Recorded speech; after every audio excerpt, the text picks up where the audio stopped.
Welcome to Southeastern 16, presented by FanDuel. I'm Chris Lee, joined by Chase Robinson. We are talking about LSU's road trip to Vanderbilt. On Saturday, can be seen at 11 Central on ABC. FanDuel has Vanderbilt. Yeah, that's right. Vanderbilt, a 2.5-point favorite with a 48.5-point over-under. We'll get into the whys of why that might be momentarily, but first, a reminder. We are brought to you by Game Time Sidekicks, officially licensed stainless steel drinkware. Every SEC school, LSU fans, they got your national title cups for baseball this year. Over 350 other universities, stainless steel sippy cups, tumblers, 40-ounce bottles, and shaker cups.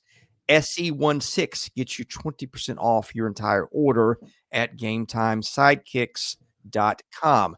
Also presented by the HOF app.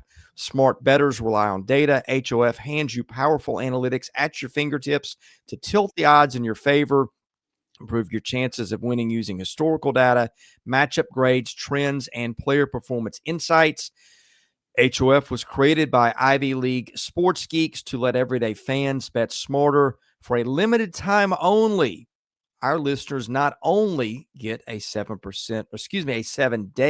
free trial, they also get 50% off their first month using code SE16 at checkout. Just download the HOF app on iOS or Android, enter code SE16, and you're all set. Chase Robinson, what stands out to you about this matchup between Vanderbilt and LSU? I think it's going to be a very interesting game. I think it's going to be a great game. We're sitting here. Who would have ever thought in a Vanderbilt LSU game that right now Vandy is the slight favorite. So this is a LSU team that we have not seen really what we thought we would offensively. Vanderbilt has the one loss to Alabama their last time out. LSU with one loss to Ole Miss. To me, this is setting up for a great game Saturday morning in Nashville. Yeah, I think so too. I think what's interesting about this is a strength-on-strength matchup. Vanderbilt's offense is averaging 7.55 yards per snap. That leads the SEC. Now, look, Vanderbilt's schedule has included some defenses that aren't great exactly. And Alabama figured out a way to slow the Commodores down in the second half of its last game. That the Vandy's last game, it was 2 weeks ago in Tuscaloosa. So Vanderbilt coming off a bye week. LSU's defense under Blake Baker has just been so consistent. 4.6 yards per snap, and against a schedule that's had some good teams in there. I know Clemson and Florida are erratic, but they're talented. Played Ole Miss. South Carolina's got some talent, even if the performance hasn't been there. LSU only giving up, 12.5 points or 13.5 points a game. Vanderbilt is actually scoring even after getting just 14 against Alabama. Commodores still averaging, 43, a little bit over 43 points a game. So I think that's what's exciting is both these teams' best units are going against each other when Vanderbilt's got the ball. Oh, for sure. And LSU's defense has really kept them games in moments where we were questioning the offense, questioning what's going on with Garrett Nussmeier. The defense has kept them in games, and they're very talented. This is going to be a different type of offense that they're seeing this week in Vanderbilt, with lots of talent on it as well. But this definitely is a strength for LSU, and it's going to be interesting. I mean, this is a heavyweight battle here between Vanderbilt's offense, LSU's defense, and it's going to be interesting to see who breaks. Who lets the big play happen, and it's going to be fun to see. Well, LSU has been capable of making big plays on defense, had a big interception late in the game by Mansoor Delane, if I recall correctly, that helped ice the victory over Clemson in the opener. Yep. 5 interceptions, 3 fumbles lost. LSU's portal haul in the secondary, honestly, I think maybe the most undercovered storyline of the offseason, where we analyze and analyze again everything in the transfer portal. Somehow somebody missed what LSU did there. I don't know how. But that is really starting to pop as A.J. Haulcy and some of those guys are making plays. LSU's also got 16 sacks, which is how you make big plays to get turnovers. LSU forcing turnovers at what, a 2.6% rate. That's pretty good. Vanderbilt has turned the ball over a little bit more than it did a year ago. Where it almost never turned it over. 1.9% of snaps. Big problem against Alabama when two Diego Pavia turnovers, I think both those coming inside the 10, really cost Vanderbilt a chance to win that game. But on the other hand, Vanderbilt's offensive line has been really good. It is one of the more physical units in the league, and I don't think that's something you ever thought you'd say about Vanderbilt, but watch these guys, especially with Jordan White at center. They are really, really good. They've been running on teams at will until the second half of the Alabama game, and only have allowed 4 sacks this year, Chase. Yeah, that's huge. That's a great number for them. And I think this is going to be a huge test for Vanderbilt offensively of what they could dial up against this LSU defense. And you're right about some of these guys there and who they brought in the portal. We knew LSU spent a lot of money in the portal, bringing guys in. Well, what they did on the defense is incredible because their defense has not been good the last few years. And now we're talking about their defense is better than their offense, and which is something I never thought I would say. But Vanderbilt is going to be tested, but we've seen time in and time out, Vanderbilt's ready for the challenge. And will they be able to run the ball at will? I don't know. Like, we haven't seen, I think, what LSU is really capable of in stopping the run. We're going to find that out Saturday, though. Yeah, LSU's given up 4.2 yards a carry on rushing plays. That adjusts for sacks. Vanderbilt, and this again, like, is hard to believe, but I mean, they're averaging almost 7 yards a carry, 6.8 on rushing plays. And even against Alabama, where Bama held them, I think, to 10 yards on 8 carries in the second half or something like that, 8.1 yards per rushing play, because they had a couple of explosive runs in the first half. Yeah, and which brings up another point of, that was their last time out. They've had an off week. They've had time to prepare for what they're going to see Saturday against LSU. They've had, extra time to plan, which I think is a factor going into this game, of having that extra time to get ready for this defense that they're going to face, to dial up something new, possibly offensively, to hone things up on defense. So I think we may possibly, I don't know if we'll see something new from Vanderbilt in this game coming out of the bye week, but you've definitely had the time to sharpen things up going against this defense.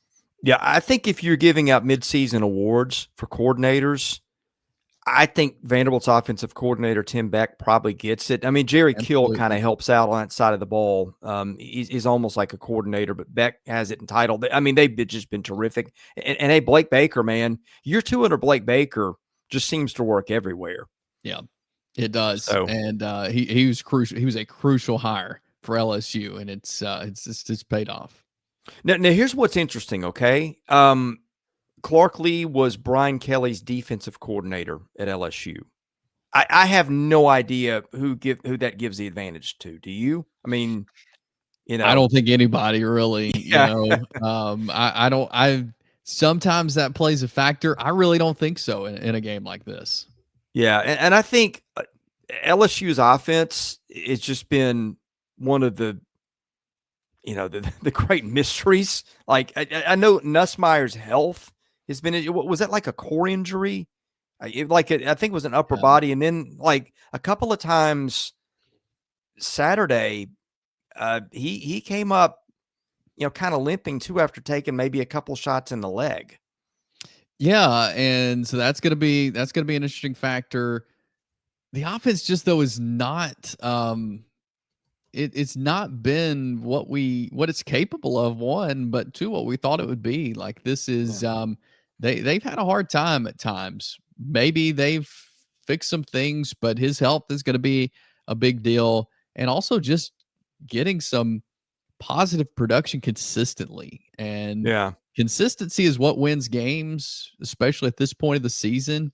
We're in the middle of the season. Like, you need to find some consistency, especially if LSU wants to be in the talk. Like, we were talking in the offseason. It's a playoff year for LSU. They've got to find some consistency offensively to get there with the games they have coming up. It starts with this week. They've got to be consistent against Vanderbilt. Yeah, you mentioned the bye week for Vanderbilt. I think that came at a good time. The defense was playing almost as well as the offense early in the year. 3 points allowed to Charleston Southern. I think that came in the final minute of the game.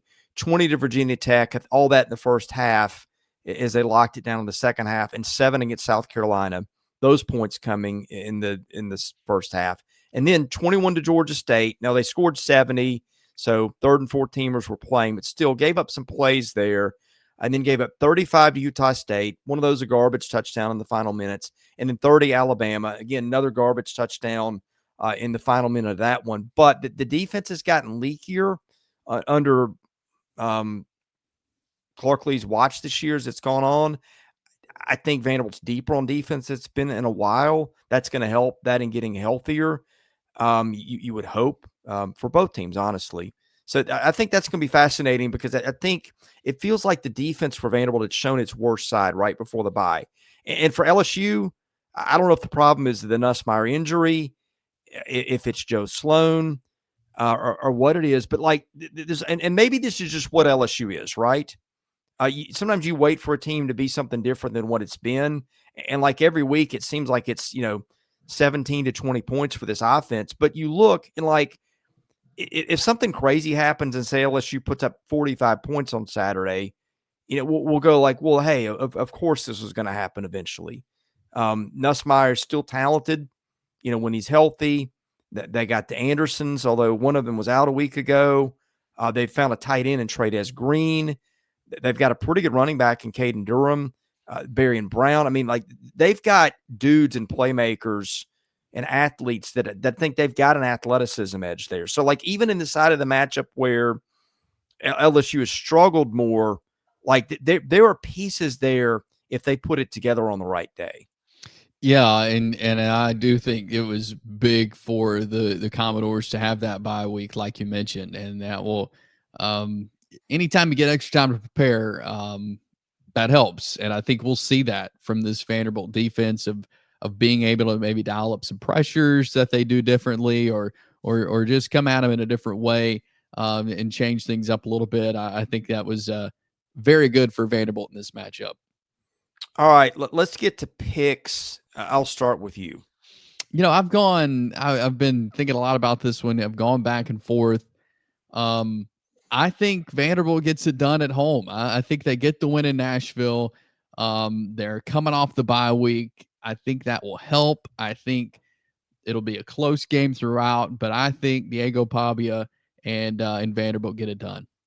Yeah, I do too for the same reasons. I think that crowd is going to it'll be the biggest game at Vanderbilt in a while. I'm interested to see how LSU travels or doesn't travel to this one. It's going to be a tougher ticket at Vanderbilt than probably in decades for a game at this point of the season. I think the bye week will help, maybe some self-scouting. I mean, Vanderbilt can just throw so many things at you. I just trust them to score more. And I think it's a big spot where the game means more than it is meant to a program, a Vanderbilt team in a long time. Like nothing would surprise me, Chase. Like if LSU comes in and wins, I just gave you the formula. Like it's not a high confidence pick, but I'm with you. I think Vandy wins. Now, what I want to ask you in just a minute is what type of game you think it's going to be. Because I think what did we say? The over-under was 48.5? 48.5, yeah. Yeah. Before we get there, we're brought to you by Yearly Company, a Nashville-based fine jewelry brand built on tradition and designed for meaning. Each piece is handcrafted from solid 14-karat gold and natural gemstones, made to measure for a perfect fit, backed by a lifetime guarantee. Every Yearly Company bangle is custom size. So knowing your size is the most important first step before ordering. That is where the sizing kit comes in. It is the perfect place to start, especially for husbands who want to have sizes ready now. So shopping closer to the holidays can be effortless for you, and who doesn't want that? Code SE16KIT, KIT, gets 100% off your sizing kit at checkout. Get your Christmas shopping done for your wife or your girlfriend, and thank us for that later. We're also brought to you by Rockform, which protects my phone. It is the world's strongest magnetic phone case, extreme protection, super strong magnets. Rock Lock Secure Mounting. This is the busiest time of the year because of the new iPhone release. SEC 25 gets you 25% off your entire order. And tip from me, get the clip mount vent for your car. That is just terrific for taking your phone on the road with you. Hovey Dry Goods is your new favorite hat. Look no further than Hovey hats for high-quality headwear with a great fit and unique designs. My Titans are terrible, but I'm proud to wear their hat around because they have cool hats.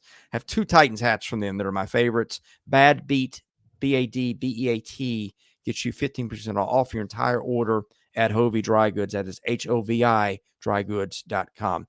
Chase, gave you a minute to think on the over-under. Where you leaning here? We mentioned it was 48.5. I may take the under this. I don't know how much LSU can score. We do know that Vanderbilt can put up the points. I think, though, going against this LSU defense, they're going to limit them from what they're usually scoring. I'd take the under in this one. I'm going the other way. Okay. I think Vanderbilt can score on just about anybody, even against Alabama, man, as well as the defense is playing. 2 very uncharacteristic turnovers at the wrong time. Additionally, when they get stalled out, that Vanderbilt's got a terrific kicker in Brock Taylor, who could probably hit from 60 if he had to. May get some points that way. And I do think, again, in spite of LSU, maybe I'm an idiot, but I feel like LSU's going to put a few more points on the board than normal, just because that may be some of the athletic matchups in the secondary. Green is a headache to cover. So I'm thinking maybe we see more points than the total, Chase. Hey, very well could. Yeah, well, it'll be fun either way. We'll have you covered afterwards. Subscribe to the channel. That's free, and enable your notifications so you know when we go live. We'll be discussing this one probably mid-afternoon. For Chase Robinson, I'm Chris Lee. God bless you. Thank you for watching. This is Southeastern 16, presented by FanDuel.